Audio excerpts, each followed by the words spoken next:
In 1626, the Dutch bought Manhattan Island for goods worth about $60. Everyone calls it the worst deal in history. But here's what nobody tells you. If the Native Americans had invested that $60 at just 7% annual returns and reinvested everything, that investment would be worth over $6 trillion today, more than the entire real estate value of Manhattan. The secret wasn't the starting amount. It was the relentless reinvestment of small returns over time. Today, I'm showing you why ignoring your small gains is costing you a fortune. Welcome to Forgotten Finance, where lost money lessons come back to life. Let me tell you about a janitor who became a millionaire and why his strategy terrifies the financial industry. Ronald Read was a gas station attendant and janitor in Vermont. He never earned more than minimum wage. He drove a second-hand car, chopped his own firewood, and safety-pinned his coat when it tore. When he died in 2014 at age 92, he left behind an $8 million fortune. His secret? He bought shares in solid dividend-paying companies and reinvested every single dividend, no matter how small. A $50 dividend check, reinvested. A $12 quarterly payment, reinvested. For decades, while everyone else was cashing out their small gains to buy coffee or gadgets, Ronald was feeding the compounding machine. His strategy wasn't complicated. It was just forgotten by a generation obsessed with quick wins. Here's the mathematical truth that schools don't teach. Compound interest isn't just about time and interest rates. It's about reinvestment frequency. Every time you take out a small return, you're breaking the exponential curve.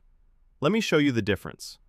Imagine you invest $10,000 at 8% annual returns.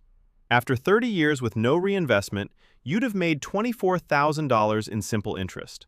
Total value, $34,000. Not bad. But if you reinvest those returns, letting each gain generate its own gains, that same investment becomes $100,000. You didn't change the rate. You didn't add more money. You just refused to touch the small returns, and you tripled your outcome. The forgotten lesson here is what investors in the early 1900s called the snowball principle. Your first returns are tiny, almost insulting. A $5 dividend, an $8 interest payment. Your brain tells you it's too small to matter, so you spend it. But here's what those old investors understood. That $5 dividend isn't $5. It's a seed. When you reinvest it, it buys a fraction of another share. That fraction generates its own dividends. Now you have more seeds. Those plant more. Suddenly, you're not adding money linearly. You're multiplying it exponentially. The wealthy families that survived the Great Depression, the ones who came out richer, they weren't the ones with the biggest starting capital. They were the ones who religiously reinvested every penny. So why did we forget this? Two reasons. First, the financial industry realized they make more money when you trade, not when you hold and reinvest. Every time you cash out and reinvest somewhere else, they collect fees. Brokers, fund managers, advisors, they all benefit from movement. The quiet accumulator who reinvests dividends and never trades generates almost no fees. That's not a profitable client for Wall Street. Second, consumer culture convinced us that small amounts of money are worthless. We've been trained to think that if you can't buy something tangible with your returns, they don't matter. A $20 dividend becomes a meal. A $50 gain becomes a tank of gas.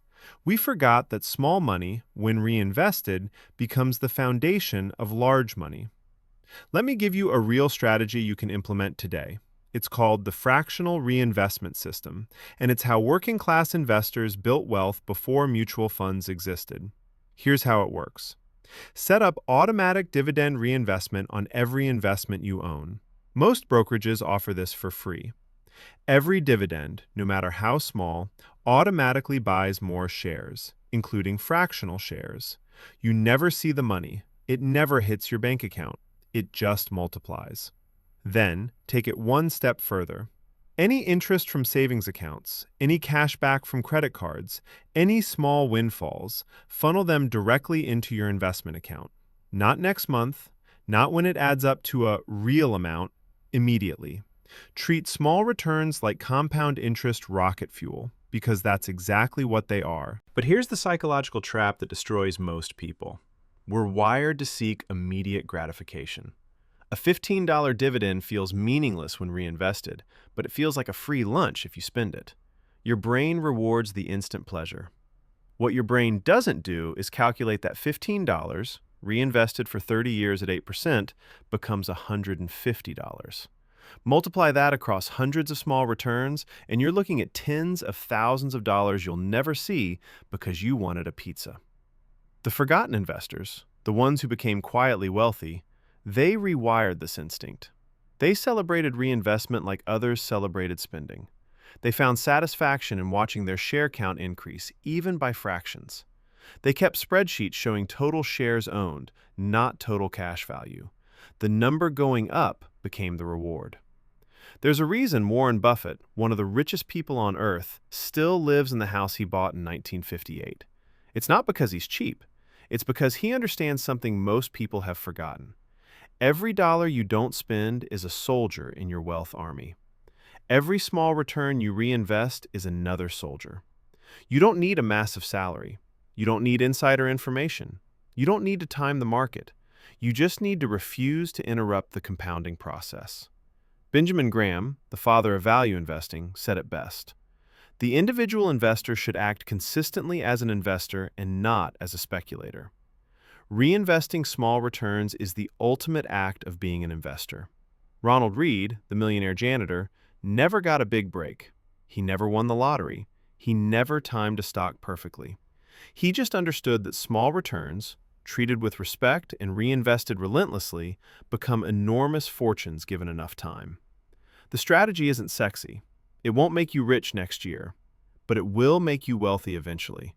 And that's something our instant gratification culture has completely forgotten. Here's your homework. Go into your brokerage account right now and turn on automatic dividend reinvestment for every position you own. Then commit to one rule. No small return ever gets spent.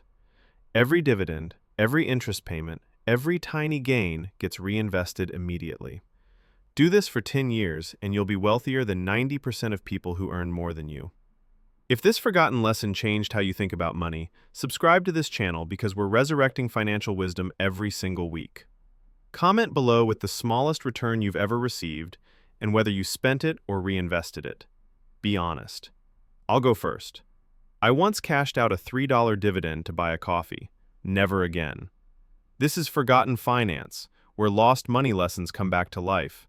Now go reinvest something.